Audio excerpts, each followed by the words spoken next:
Nudes. What are they? Other than the obvious. So obsession has developed trying to imitate neon lights in double O scale. And I've seen different interpretations of them. A lot of them are obviously in HO scale from our American colleagues. And I found something which obviously is part of this presentation.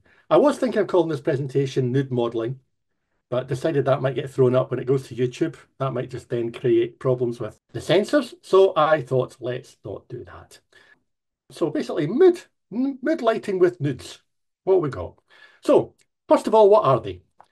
It's all from the marketing blurb. They are Adafruit supply them. They are flexible LED noodles. They are a succession of tiny SMD noodles arranged in a strip covered in silicon. Different colours are available. They run from a 3 volt, DC current.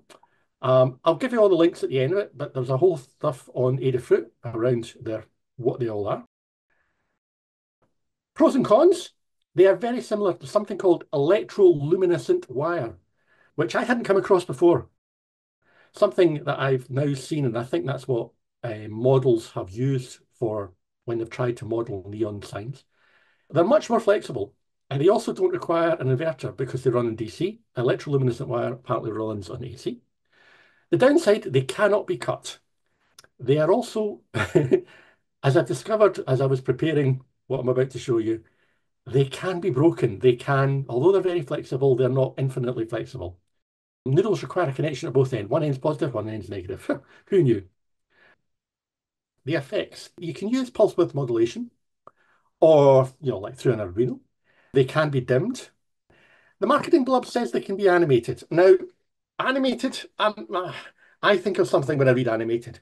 It's not sure exactly what's meant by this, in that the individual LEDs are not addressable. It's not like a kind of addressable strip that you can put individual LEDs on. They're either all on or all off. However, they can be dimmed if you, again, PWM. They could, if you had a succession of LED noodles in a sign, similar to like a kind of animated neon sign, then yeah, okay, you can animate that because you can have one color coming on, one color going off, another color going on, coming off. And Arduino would probably an ideal way to do that. Adafruit will also sell you a little board, which you can link up to that as well, which I've not had the chance to look at yet. So I cannot comment. So this is what they look like. They are available in a number of colors. They're available in warm white, cool white. They are also available in blue, a quite nice electric blue, a lime green, red. So I've got blue and green here for potential other supporters as well. They're also available in red, and there's also a pink as well.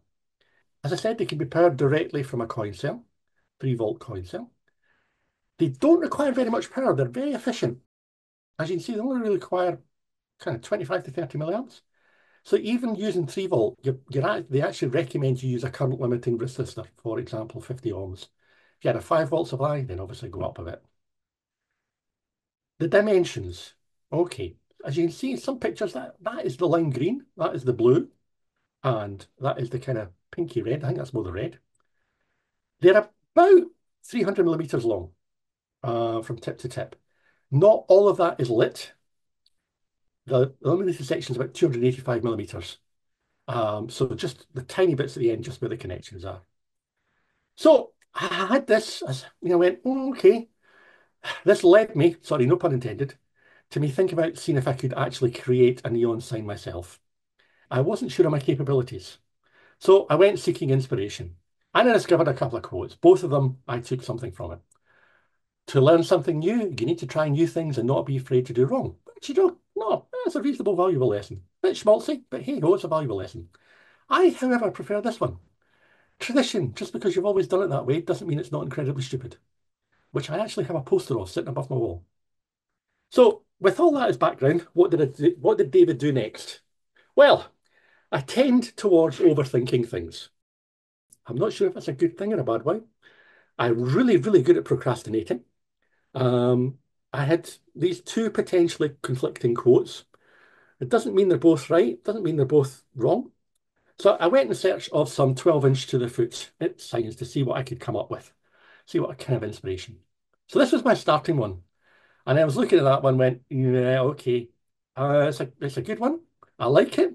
A tad ambitious, maybe, David. It might be better maybe with like kind of an OLEDs type sign. I found this one. I really like this one. There's a fantastic little YouTube video that I discovered someone modeling this using strips to make a kind of like full-size cafe type sign. Again, I'll share the link for this right at the very end. As you see, there's a number of colours here, kind of like reds and blues, and I oh, quite like that. It's kind of like bluey white. Quite like that one. I thought, it's a big one. It's going to be difficult to do. I then found this little one. I went, oh, that looks somewhat simpler. Just a succession of circles. Went, that could maybe work. Maybe just, maybe just a little bit ambitious yet, David. So I thought, oh, okay, we've got open. Yeah, okay, that could work. Could maybe do that one. But I needed a beer after all that drinking. So I thought of that. And then I thought, well, maybe a cat drinking a beer, even though I don't have a cat. That could work as well. Again, a bit ambitious. So this one, and quite like that one. That's kind of a, I imagine, a neon sign.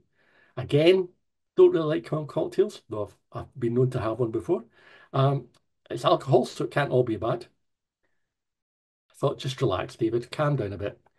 And then I thought, well, there's another cinema sign. And then I found this blue light of inspiration, as I've called it. And I'll come back to that in a little bit later. So my initial steps. Firstly, I went and bought some LED noodles. Pimoroni.com. I found them. Again, I'll share the link later on. My initial thinking around checking to see if a pretend neon sign was doable. I know the noodles were flexible, but I didn't know how flexible. So I decided to model it in cardboard. So first, I found a spare box. I had plenty of them. I then printed out something. So I just used Word, found a font, and tried to print out something that I could use to then effectively, my thinking was to put the noodle round this sign. So I did that, trimmed and tidied it up, and then tried to check out the concept. So I first of all got a bog standard awl and started to do holes, thinking that's fine. I'll start threading the noodle around this sign so I can put it back out here, bring it back in here, etc. Now, what I discovered is that certain letters are very easy to do. I think you can probably guess which ones. And certain letters like E are an absolute pain in the tonsils. Anything that's got a middle bar, including the A, is quite problematical. But you'll see how I get on later on. So, trying to figure out how to insert the LED, I started threading it, and the LED is so flexible it wants to bounce back. So as you can see, it's just a bit of sellotape just to stick it down in that space. So it's threading it back and forward. So it's basically coming here, gone back out there, come back in there, gone back out there, as you can see, and so on. It didn't look that great, but it was doable. So I thought, okay, cardboard's worked. How about sticking the shapes of the letters onto maybe a bit of plastic art? Again, maybe using holes and then to highlight the letters by creating spaces between them. So I thought, well, that's fine. I've tested the concept. Let's go and try the plastic art. It didn't really work as I hit several snags with glue. The blooming nightmares I had trying to stick these little LED noodles round. The strips are really, really flexible. And in conjunction with them, of course, being coated in silicon, this gives its own problems. So, in no particular order, I tried and failed with glue and glaze, a glue gun, PVA glue. I tried tacky glue, which I had some success, but again, kind of like even after it dried, the thing popped back up. I tried glue dots. I tried double-sided tape. I tried both normal double-sided tape, construction grade double tape, and super glue, our good old standby. I didn't have an awful lot of success sticking the noodles down. I just about stuck my fingers together and had to go and hunt for my wife's nail polish remover to get my fingers unstuck. So, not a great deal of success. So, a bit more thinking. I came up with foam board. This actually proved to be the most successful route, though I had to resort to using a scalpel to cut a channel. So I started off using foam board to cut a channel. So what I did was I I lightly tacked the sign on, cut the letters round, creating a channel, I then started digging the channel out. I did this manually. There are other easier ways of doing this. I believe using, for example, a pre-cut machine or something like that, you probably make an awful lot tidier job than what I've done.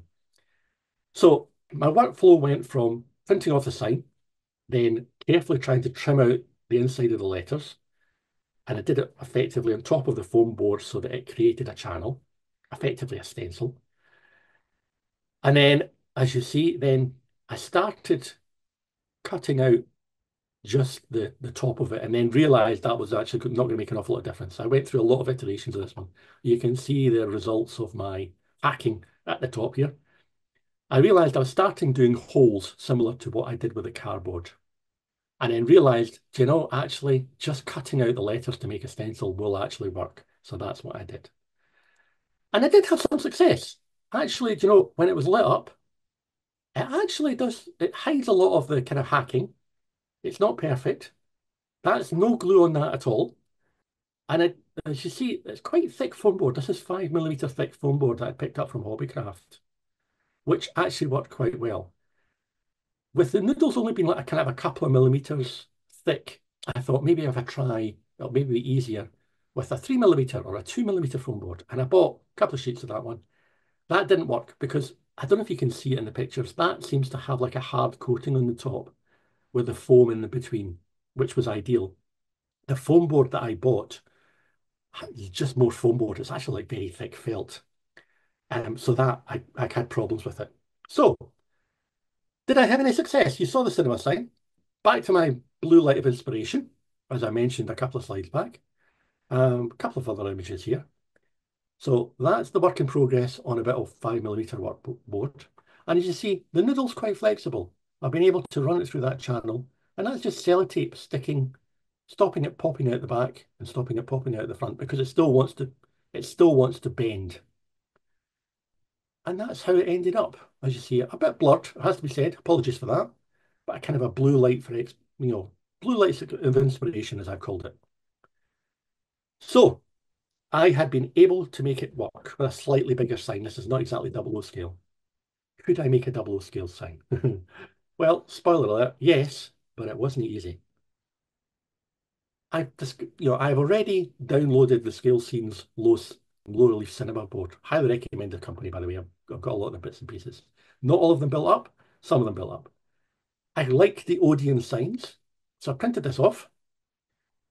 I then carefully cut out one of the Odeon signs and cut out the inside of the letters. I've used that one there. These thinner ones, I tried this, it was a pain. I needed the thicker ones because of the flexibility. As you see, my original thoughts here, cut out the middle of the letters as well, so I could then stick that back in. That didn't work. I wouldn't recommend that. That takes a lot of patience. And I'd run out of patience by then.